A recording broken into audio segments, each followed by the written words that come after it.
វត្តភូមិថ្មីព្រះអង្គម្ចាស់ថ្លៃបាមីស័ក្តិសិទ្ធិខ្ញុំសូមបង្គំទីវត្តភូមិថ្មីព្រះអង្គម្ចាស់ថ្លៃបា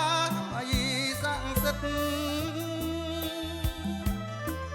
បរិស័ទចាស់ក្មេងទាំងឆ្ងាយទាំងចិត្ត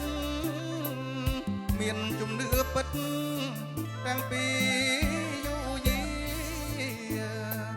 បរិស័ទចាស់ក្មេងទាំងឆ្ងាយទាំងចិត្ត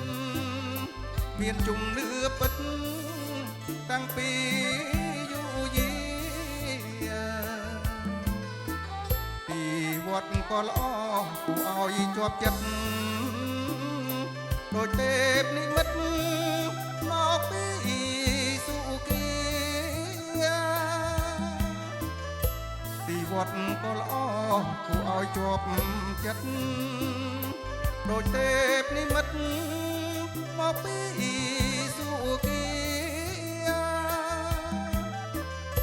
អាណិតព្រះសង្ឃគង់ចាំវស្សារនោចអសោចហើយណាយើងធ្វើបុណ្យកឋិនអាណិតព្រះសង្ឃគង់ចាំវស្សារនោចអសោចហើយណាយើងធ្វើបុណ្យកឋិនមានទាំងស្បង់ស្បៃមានបរិខាបច្ច័យផងណាដោយការប្រសពប៉ុនមានទាំងស្បង់ស្បៃមានបរិខាបច្ច័យផងណាដោយការប្រសពប៉ុនឋានមនុស្សទេវតាឬឋានព្រះអិនអបាយយើងមិនមានការព្រួយភ័យឋានមនុស្សទេវតាឬឋានព្រះអិនអបាយយើងមិនមានការព្រួយភ័យអមកាយវន្ទីព្រះចៅអធិការមានព្រះនាមថាវិសាលមុនីយមរស្មីអនកាយវន្ទីព្រះចៅអធិការមានព្រះនាមថាវិសាលមុនីយមរស្មីឋានៈលោកពងខ្ពស់ពីរស់ល្បាញល្បីគ្រៀងជូនពរជ័យដោយក្តីជ្រះថ្លាឋានៈលោកពងខ្ពស់ពីរស់ល្បាញល្បី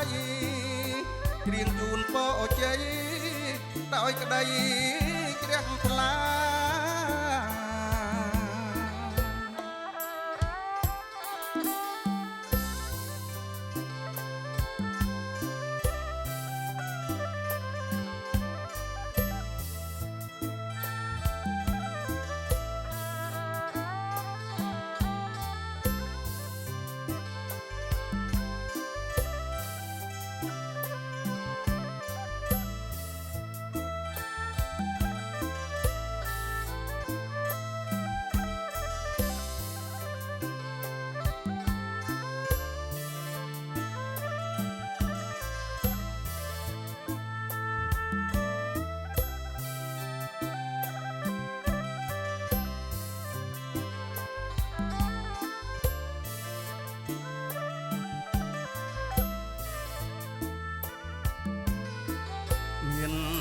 ស្បង់ស្បៃមានបរិខាបច្ច័យផងណាដោយការប្រសពប៉ុនមានទាំងស្បង់ស្បៃមានបរិខាបច្ច័យផងណាដោយការប្រសពប៉ុនឋានមនុស្សទេវតាឬឋានព្រះអិនអបាយយើងមិនមានការ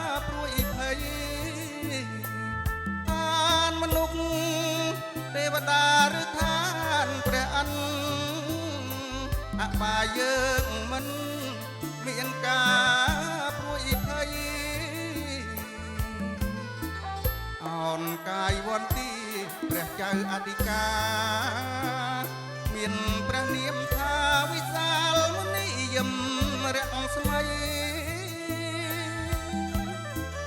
អោនកាយវន្ទីព្រះចៅអធិការមានព្រះនាមថាវិសាលមុនីយមរស្មីឋានៈលោកពងពោះពីរោះលបាញល្បីគ្រៀងជូនបោជ័យដោយក្តីជ្រះថ្លាឋានៈលោកពងពោះពីរោះលបាញល្បីគ្រៀងជូនបោជ័យដោយក្តី